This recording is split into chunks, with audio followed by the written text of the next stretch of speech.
Hey, hola a todos y todas, están en lectura en voz alta.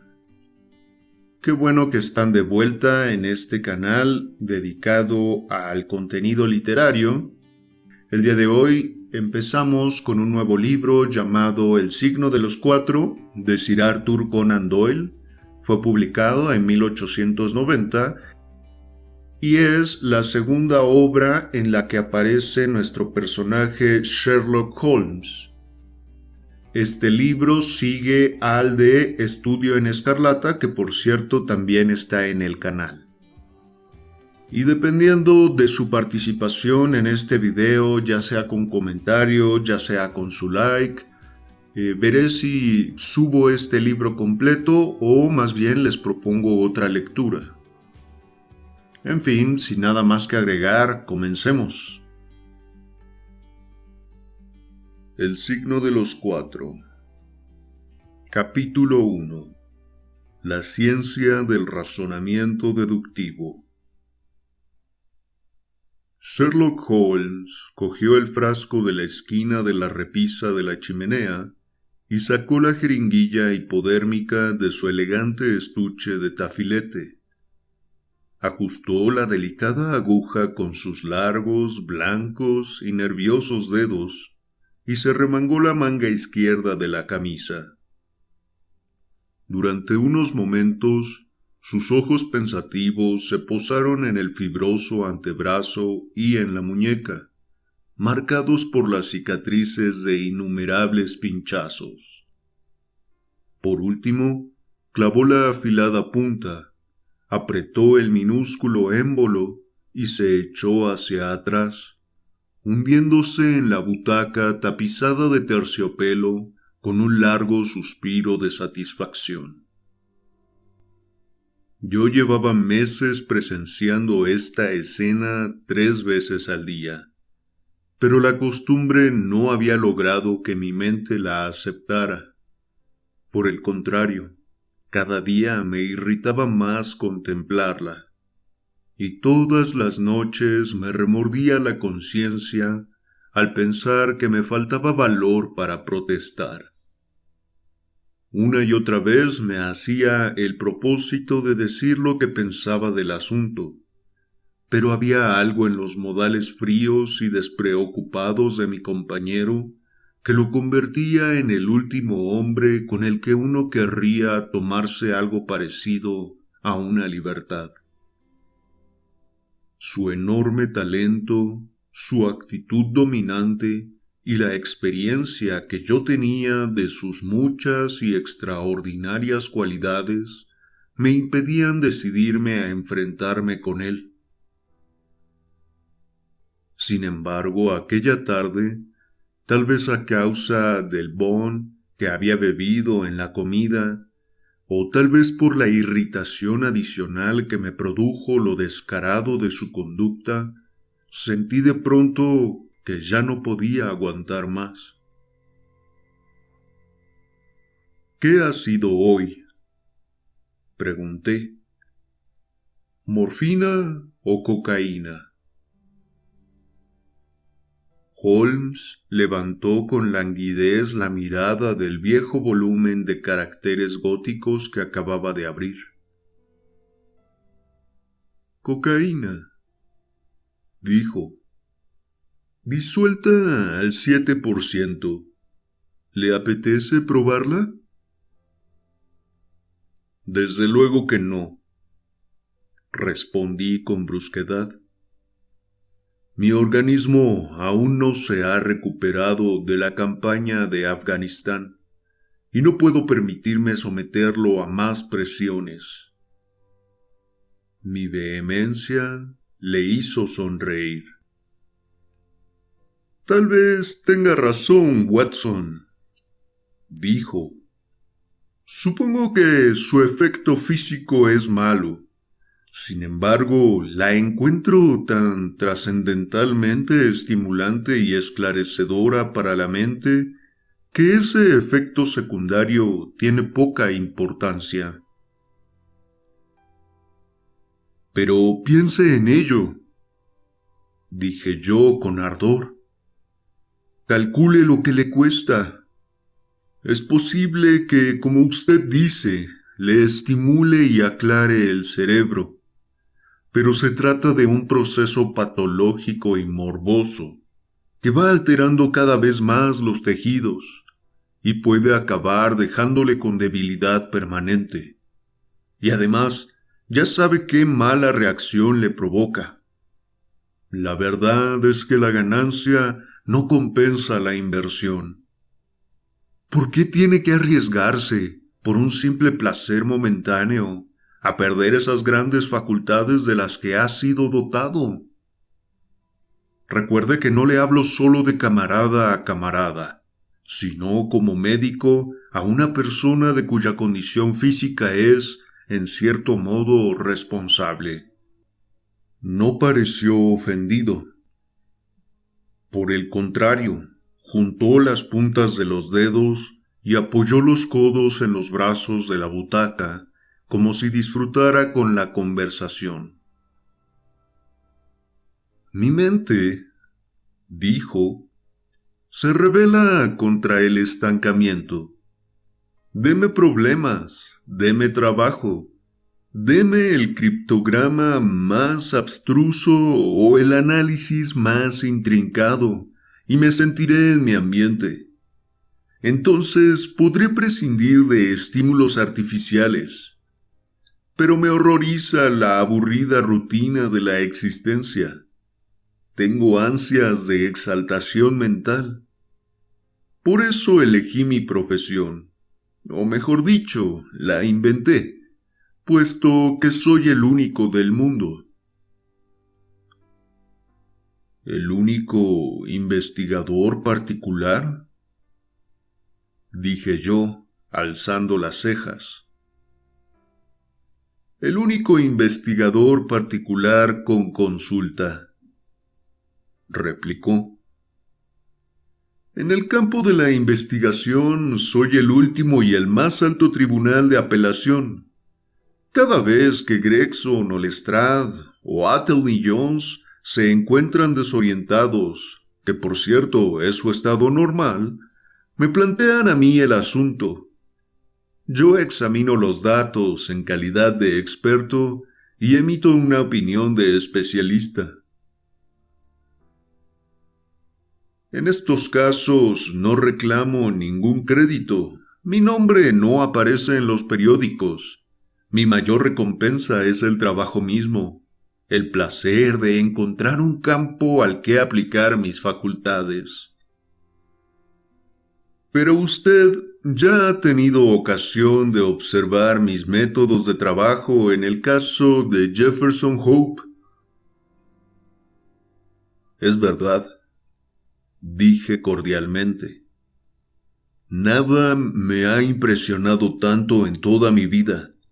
Hasta lo he recogido en un pequeño folleto, con el título algo fantástico de Estudio en Escarlata.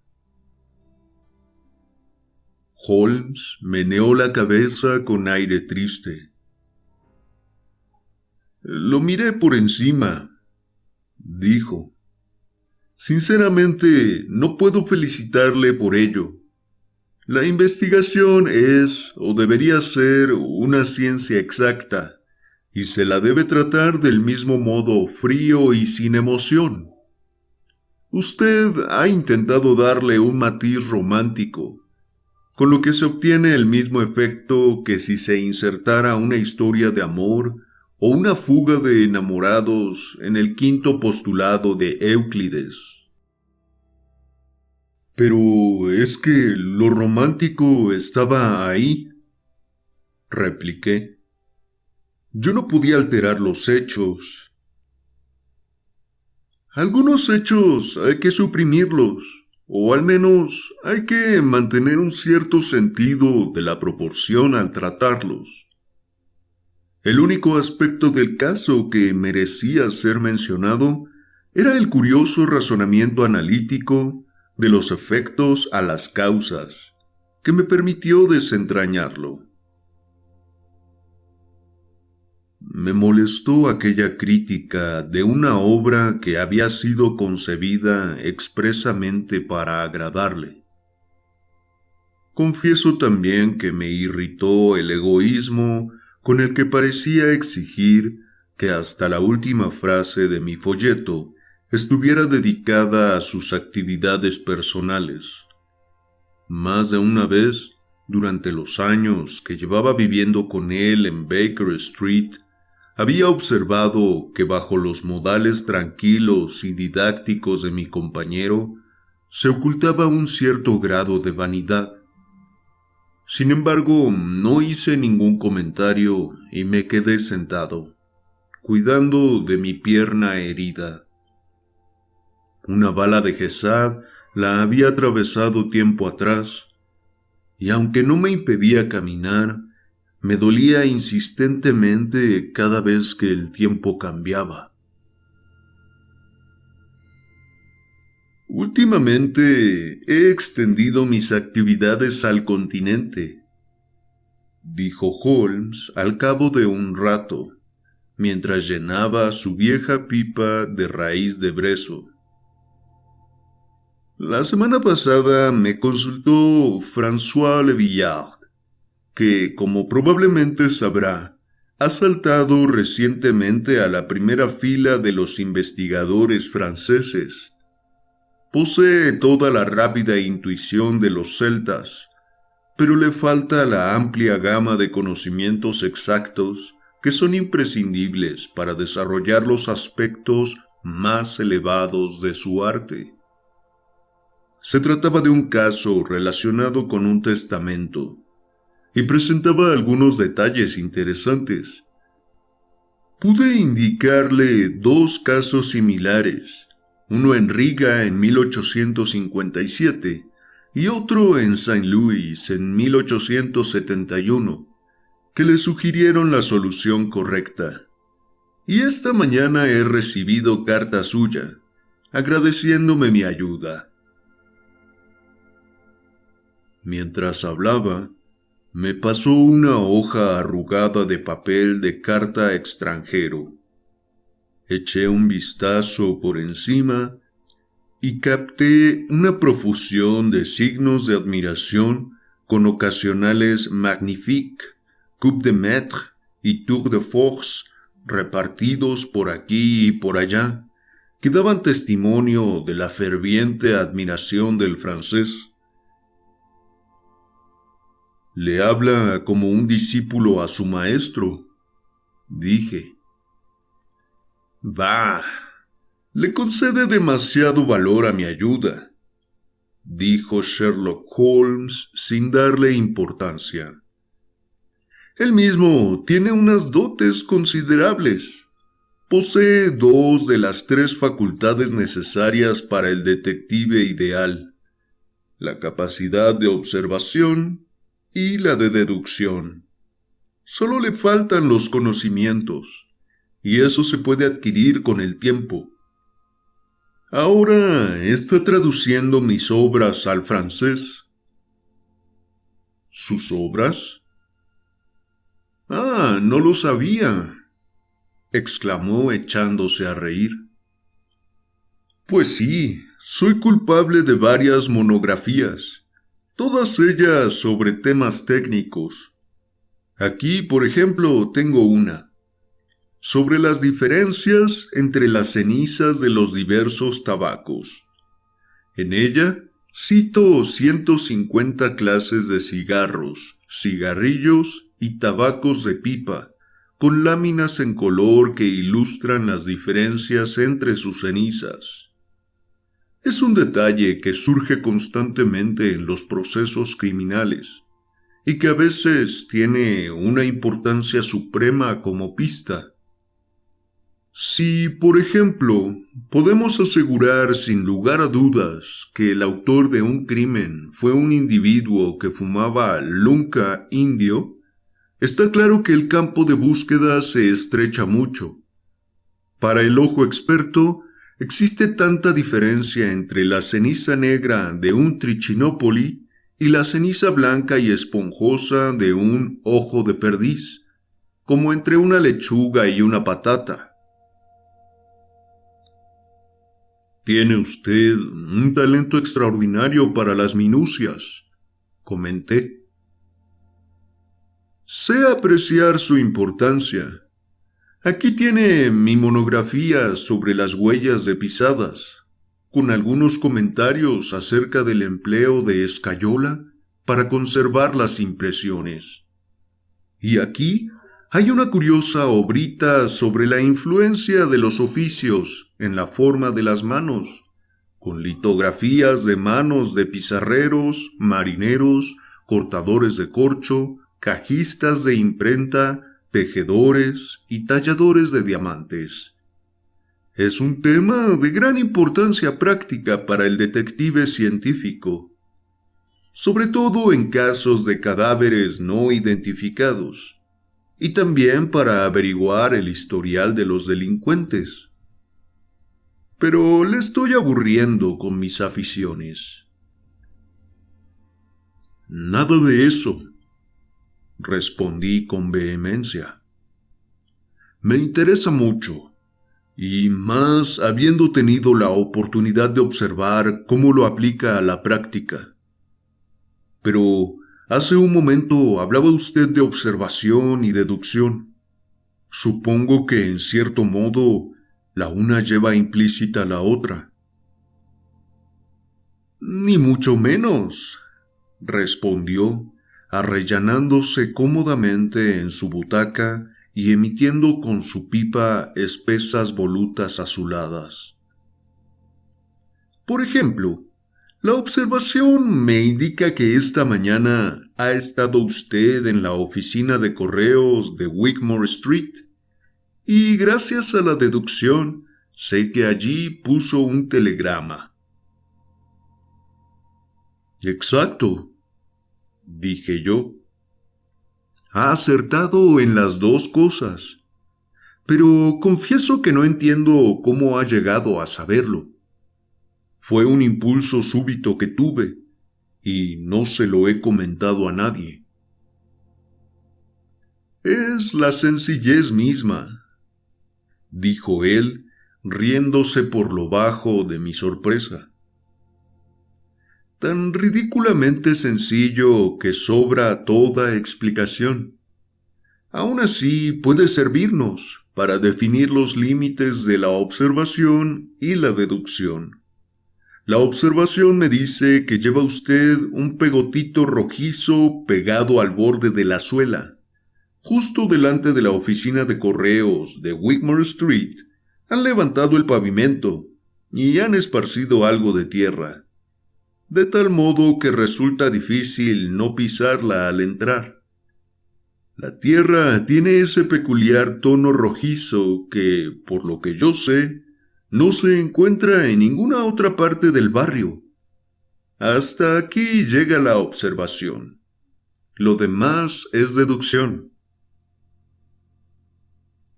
¿Y cómo dedujo lo del telegrama?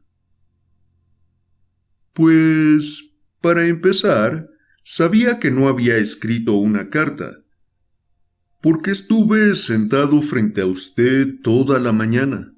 Además, su escritorio está abierto, y veo que tiene usted un pliego de sellos y un grueso fajo de tarjetas postales.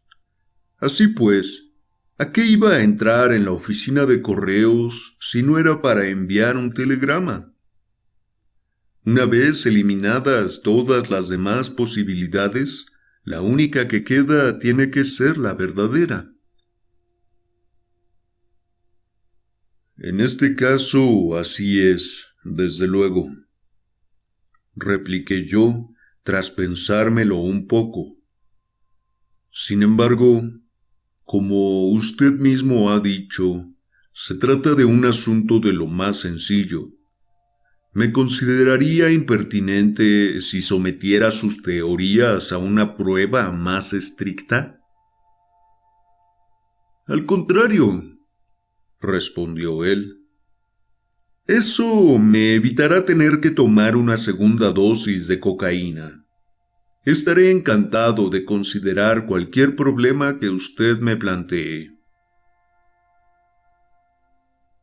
Le he oído decir que es muy difícil que un hombre use un objeto todos los días sin dejar en él la huella de su personalidad, de manera que un observador experto puede leerla. Pues bien, aquí tengo un reloj que ha llegado a mi poder hace poco tiempo. ¿Tendría la amabilidad de darme su opinión sobre el carácter y las costumbres de su antiguo propietario? Le entregué el reloj con un ligero sentimiento interno de regocijo, ya que, en mi opinión, la prueba era imposible de superar, y con ella me proponía darle una lección ante el tono algo dogmático que adoptaba de vez en cuando. Holmes sopesó el reloj en la mano, observó atentamente la esfera, abrió la tapa posterior y examinó el engranaje. Primero a simple vista y luego con ayuda de una potente lupa. No pude evitar sonreír al ver su expresión abatida cuando por fin cerró la tapa y me lo devolvió. «Apenas hay ningún dato», dijo. «Este reloj lo han limpiado hace poco, lo cual me priva de los indicios más sugerentes». «Tienes razón», respondí. «Lo limpiaron antes de enviármelo». En mi fuero interno acusé a mi compañero de esgrimir una excusa de lo más floja e impotente para justificar su fracaso. ¿Qué datos había esperado encontrar aunque el reloj no hubiera estado limpio? Pero, aunque no sea satisfactoria, mi investigación no ha sido del todo estéril, comentó, dirigiendo hacia el techo la mirada de sus ojos soñadores e inexpresivos. Salvo que usted me corrija, yo diría que el reloj perteneció a su hermano mayor, que a su vez lo heredó de su padre. Supongo que eso lo ha deducido de las iniciales HW, grabadas al dorso.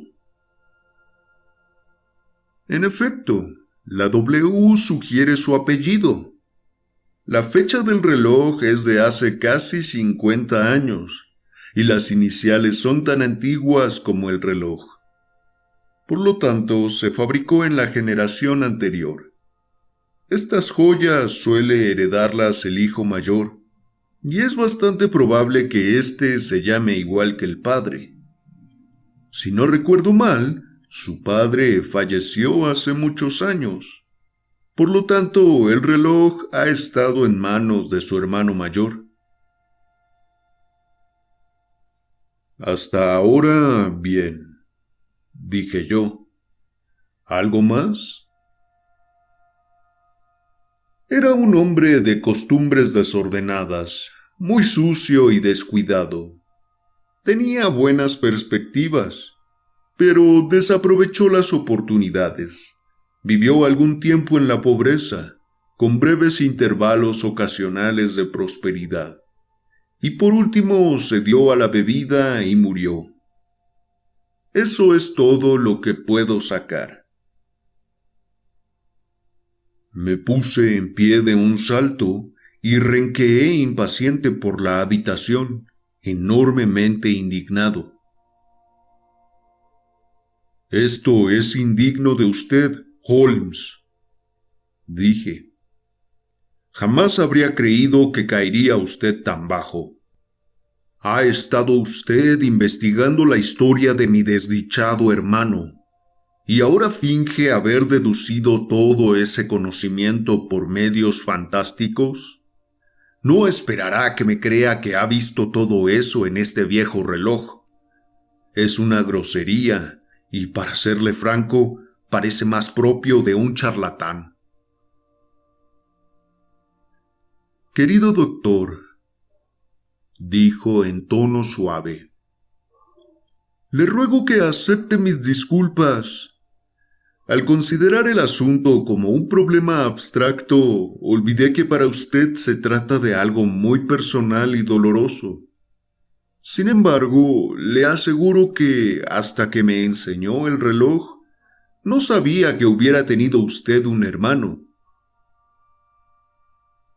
Y entonces, ¿cómo diablos averiguó todo eso? Porque ha acertado de lleno en todos los detalles. Ha sido pura suerte. Me limité a decir lo que parecía más probable. No esperaba acertar en todo. ¿No han sido puras conjeturas? No. Yo nunca hago conjeturas. Es un hábito nefasto. Destruye las facultades lógicas. Lo que a usted le parece tan extraño, lo es solo porque no ha seguido mi cadena de pensamientos, ni se ha fijado en los pequeños datos de los que pueden extraerse importantes inferencias. Por ejemplo, empecé afirmando que su hermano era descuidado. Si se fija en la parte inferior de la tapa del reloj, verá que no solo tiene un par de abolladuras, sino que además está rayado y arañado por todas partes. A causa de la costumbre de meter en el mismo bolsillo otros objetos duros, como monedas o llaves. Como ve, no es ninguna proeza suponer que un hombre que trata tan a la ligera un reloj de 50 guineas debe ser descuidado. Tampoco es tan descabellado deducir que un hombre que hereda un artículo tan valioso tiene que estar bien provisto en otros aspectos. Asentí para dar a entender que seguía su razonamiento. Es costumbre de los prestamistas ingleses, cuando alguien empeña un reloj, grabar el número de la papeleta con un alfiler en el interior de la tapa.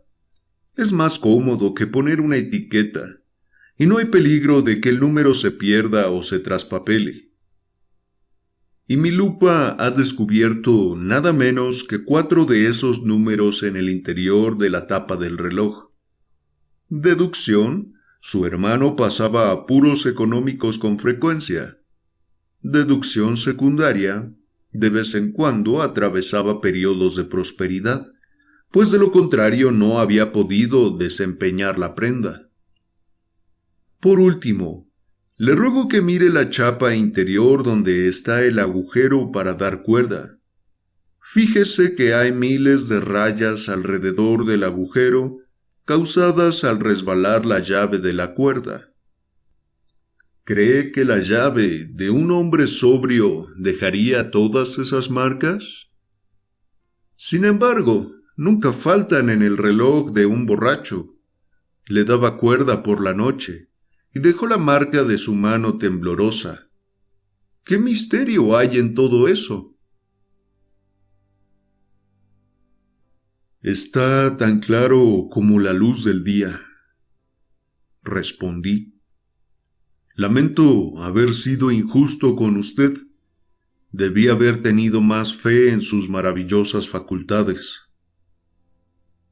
¿Puedo preguntarle si en estos momentos tiene entre manos alguna investigación profesional?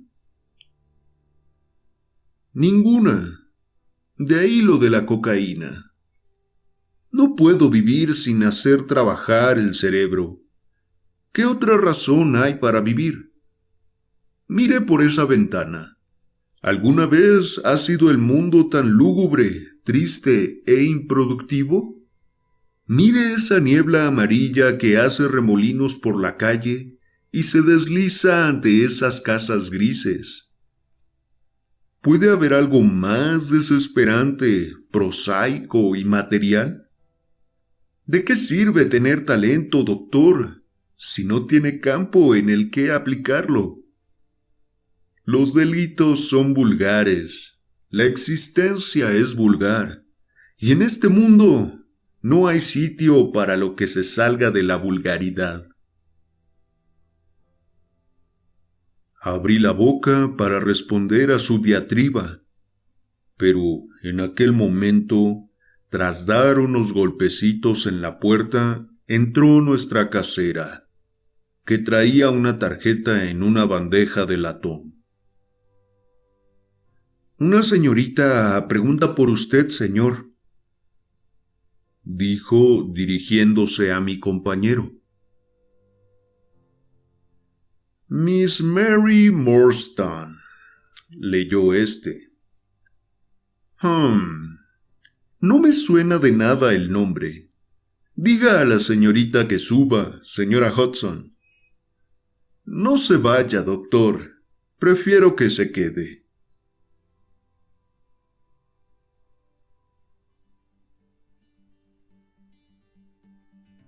Bueno, amigos, este fue el capítulo 1 del libro El signo de los cuatro, de Sir Arthur Conan Doyle.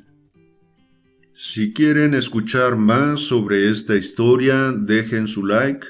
Cuando este video llegue a los 50 likes, subiré el capítulo 2, ya que de esa manera yo puedo saber que esta historia les interesa.